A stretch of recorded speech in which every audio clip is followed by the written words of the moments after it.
Good morning. So many are asking about the new book which is coming out in a month. It's called The Healing Self, a revolutionary new plan to supercharge your immune system and stay well for life. I wrote this book with my co-author Rudy Tanzi, and Rudy is the Joseph B. and Rose F. Kennedy Professor of Neurology at Harvard University and Director of the Genetics and Aging Research Unit at Massachusetts General Hospital. Rudy was named to Time Magazine's 100 Most Influential People in 2015. Rudy and I have written previous books, Super Brain and Super Genes. So this is our third book together. I hope you will support it and you will benefit from it. It's out in a month, but you can actually pre-order it right now from online bookstores, including Amazon. In fact, you would help a lot by creating a buzz if you pre-order it now for when it comes out in approximately a little over a month. So I'll be very grateful. I'm sure Rudy will be also if you support the book. But I can tell you more about the book, but basically it has a 7-day program for life, which includes many techniques. And I'm going to start teaching some of these techniques, but the 7-day program for life: Monday is anti-inflammation diet, Tuesday is stress reduction, Wednesday is anti-aging, Thursday is stand, walk, rest, sleep, Friday is core beliefs, and Saturday is non-struggle. And finally, Sunday is about evolution of consciousness. And there are two other sections, one on optimistic thoughts about cancer, and the other is the latest research on Alzheimer's. But today I want to actually talk about the fact that there are many ways to reinvent the body, and they are here in this book, but I want to share with you the many ways in which we can reinvent our body, depending on how we perceive it. And to some extent, I have talked about this before, but I'm going to talk about it a little more today. So in the wisdom traditions of Ayurveda, which is the science of well-being, the science of life, which is part of the Vedic tradition, you can think of your physical body on many levels: the level of matter, the level of energy, the level of mind, intellect, ego, the level of core consciousness or jiva, the individual soul, the level of core consciousness minus the conditioning, which is Atman, and then finally the level of universal consciousness. All these are different ways of looking at that which we call a physical body. So if you think of your body as a purely physical entity, then you have limited options. All these options are physical, in the form of drugs, in the form of surgery, in the form of, for people who are afraid of aging, in the form of cosmetic surgery, and in the form of supplements, in the form of skin ointments or skin creams, and on and on. This is one way of looking at your body, the physical way. But you have to realize that there are limited options when you think of your body as a physical entity. Do remember that the idea that we have a physical body is the interpretation of sensory perception. That's all it is. And therefore, a body made of matter only, and a body that is independent of mind, just pure material body, independent of any consciousness whatsoever, that is a theoretical human construct.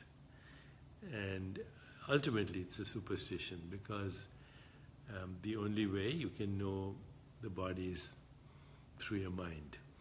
So that which we call the physical body of matter is a concept in our mind of a sensory experience, a perception, which is also an activity of our consciousness.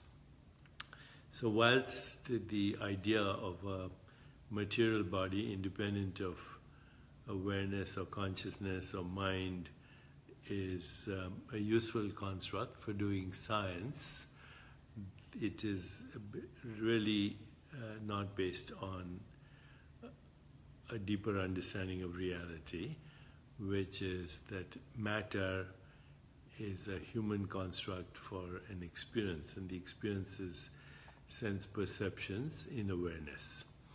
And the interpretation is also in awareness, and that is what we call thought or mind. Nevertheless, treating the body as a material object is very useful when you have acute injury, when you need surgery for an acute injury or for trauma or for removing a big physical tumor or even a small tumor that we see as a physical entity. But then there's another way of looking at the body, and that is as experiences in awareness. And these experiences in awareness are basically, as I've said, sensations. If you close your eyes and then you just want to experience a body, you will just feel intermittent sensory sensations. Close your eyes and just be aware of that which you call your body, and the only experience you'll have is intermittent sensations. If you open your eyes and you look at your body, then the experience you're having is color, form, shape.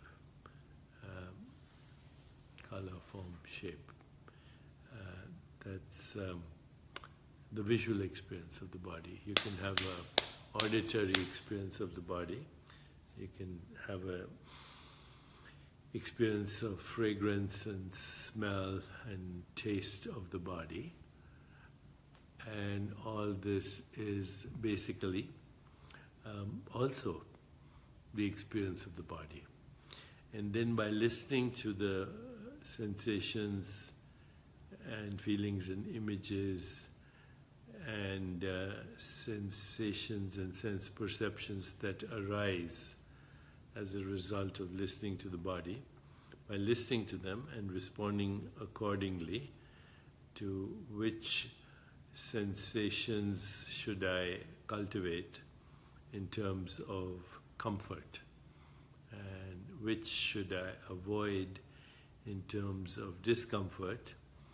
By being a really good animal, you can actually self-regulate your body, which means sleep when you're sleepy, eat when you're hungry, stop when you're not hungry, move when you're tired, rest when you feel the body says, I want rest, sleep when you're sleepy, etc. Just being a good animal. That's it, without thinking too much about it. Being aware of it, responding to sensations, images, feelings, thoughts, and sense experiences, hunger and sleep, and the desire to move. Just by naturally responding to it, you begin to self-regulate it. And I've spoken about this as well as the 6 pillars: sleep, stress management, meditation, healthy emotions like love, compassion, joy, equanimity, the desire for knowing truth, goodness, beauty, harmony, and higher consciousness, using the five senses, sound, touch, sight, taste, and smell, in a way that's nourishing, and just observing the activities of eating, breathing, digestion, metabolism, elimination, sensory experience, thoughts, feelings, emotions, desires, imagination, observing them and actually responding to them in a way that nourishes the experience of comfort and decreases the experience of discomfort. You're treating the body as a field of experiences in awareness. So that's the second way, beyond the physical way. And then we go even beyond that to understand that the body is a field of energy that is connected to all the energy in the universe. That at the level of energy, your body is one with the rest of the universe. And then over here come in all the techniques that are these days called energy medicine, whether it's Tai Chi or Qigong or martial arts or Reiki, so many ways of using energy to actually activate the energy fields of the body in the direction of what we call self-regulation or homeostasis. Okay, so that's now the next level, third level. A fourth level would be going even beyond the energy and knowing your body as a field of information. What is information? It's all the experiences you've had and you've learned from them. So to use memories, but now not allow memories to use you. To not be victimized by memory, but to use memory creatively. So that's at the level of information. All the experiences that you as consciousness have identified with. And then there's a next level to see the body as pure consciousness, pure awareness, pure being, without the constraints that come with identifying with your skin-encapsulated ego self, which we call just being. Now, I wanted to finish the 6 pillars, which are sleep, stress management, healthy emotions, nourishing food, farm to table, without any contamination, and then, of course, being in touch with nature, grounding, and connecting with the earth to reset your biological clock, you reset your biological rhythms. By the way, grounding devices are also available through our Jayo website. So go to jayo.com and you can learn all about grounding as well. Okay, so that's 5th, and then the 6th was movement, exercise, breathing, and mind-body coordination. So all these are various ways of actually reinventing the body, some at a physical level, some at an energetic level, some at an information level, and ultimately some at the level of being and consciousness. So while these are all described in this book, The Healing Self, a revolutionary new plan to supercharge your immune system and stay well for life, I'll be periodically focusing with you here on one or the other of these ways to reinvent your body, including how to reset your biological clock for aging, and as I've mentioned before, even reverse some of the biological markers of aging. So now what I'd like to do is come back with the simplest, most beautiful, easiest way to activate your healing self and reinventing your body and even reversing the biological markers of aging. So let me come back to that in 15 seconds. Okay, the fastest, best way.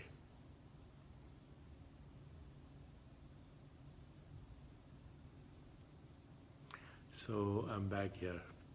Now I'm going to show you how to activate your healing self very quickly and in a way that is actually effortless.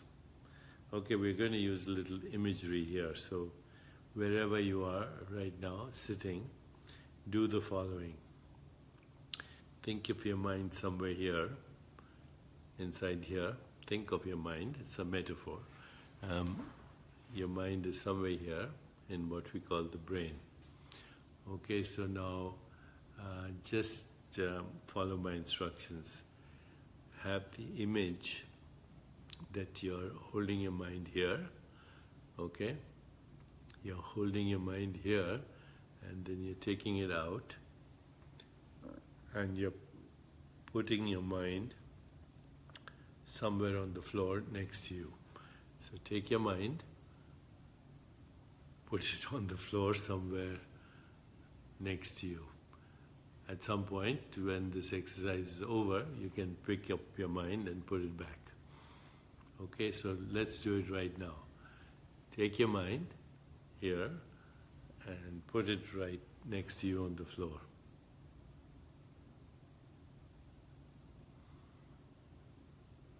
So right this moment, we have left our mind and put it somewhere there next to us.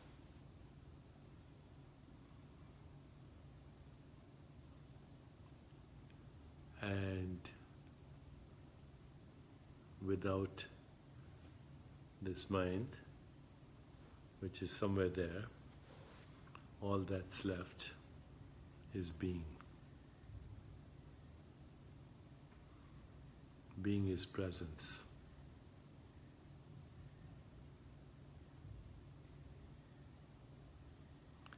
Being is awareness. Being is existence. Its excitations are mind and perceptions and feelings and images and thoughts, but we took that and put it right there, metaphorically speaking. Right now,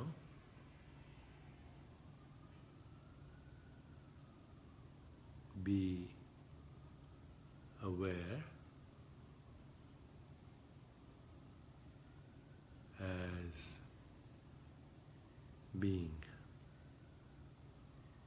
Being is loving presence in which all experience happens.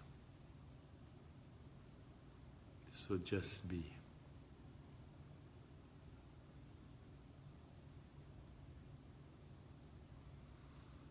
My friend Rupert Spira says, be aware of being aware. But, anything I say implies effort. There's no effort in just being. There's only presence. This presence, without excitations, is pure awareness.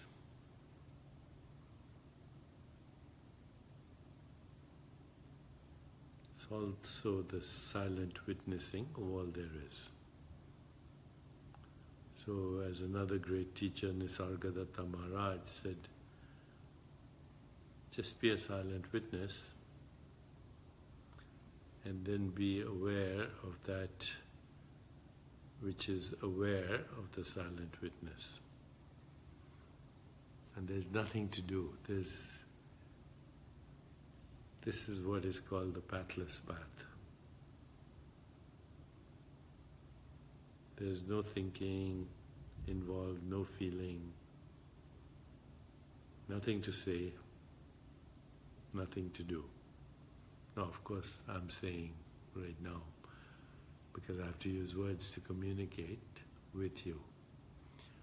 But when there's nothing to think, feel, say, or do, when there is only being, then as they say, you're holy and you're healed. It's a journey without distance. That's why Krishnamurti said, it's the pathless path. Or T.S. Eliot, we shall not cease from exploration. The end of our exploring is to arrive where we started from and know the place for the first time. Just being aware, presence, Holy Spirit, Ein Sof, Allah, Brahman, the Tao, Holy Ghost. Humans have to use words in order to communicate.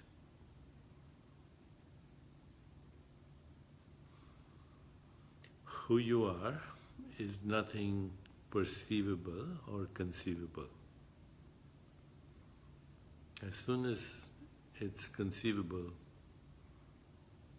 it's not being anymore, it's mind. As soon as it's perceivable, it's not being anymore. It's that which we call body and the world. In being, all happens by itself. You have nothing to do.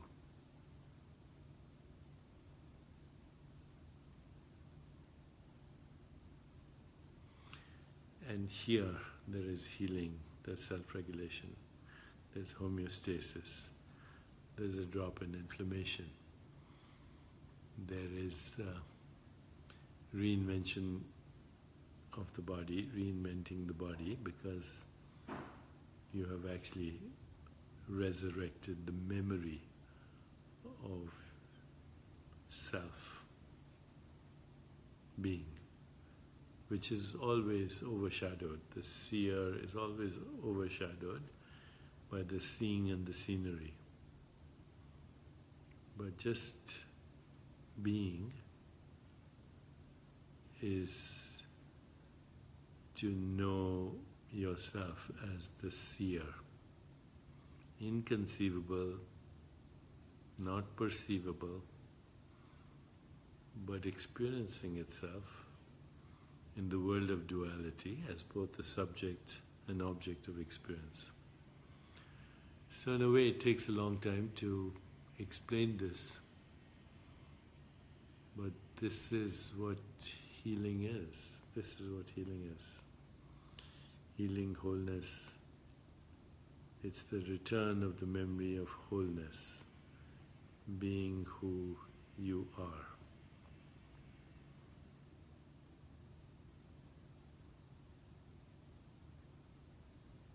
Just being. Ultimately, even the silent witness falls away. All that's left is pure consciousness. And that which we call a physical body is a localized expression of pure consciousness, as pure consciousness identifies itself with a subset of experiences.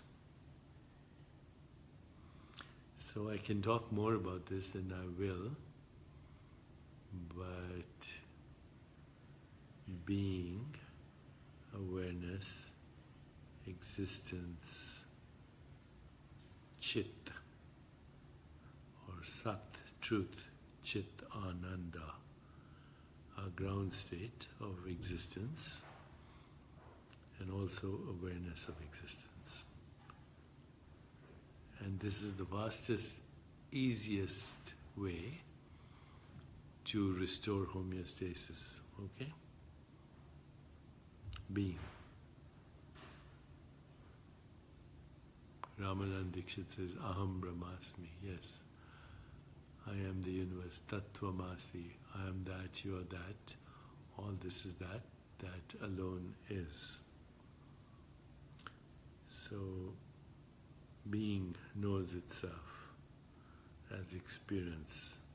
Experience metabolized is the body, or that which we call the body.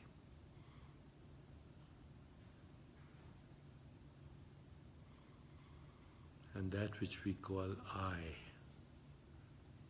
is unbounded, eternal, timeless being, localizing itself by contracting and identifying with a subset of experiences, projecting that as mind, body, universe.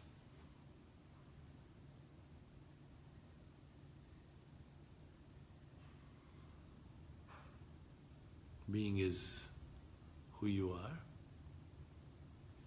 without any story. The body we experience normally is a story. A body that is experienced without any stories is closer to fundamental reality. Closer to fundamental reality. Okay, more on the healing self next time. If you want, you can order it now, and it'll be out in a month, but you can pre-order it, and that'll be wonderful as we expand this conversation.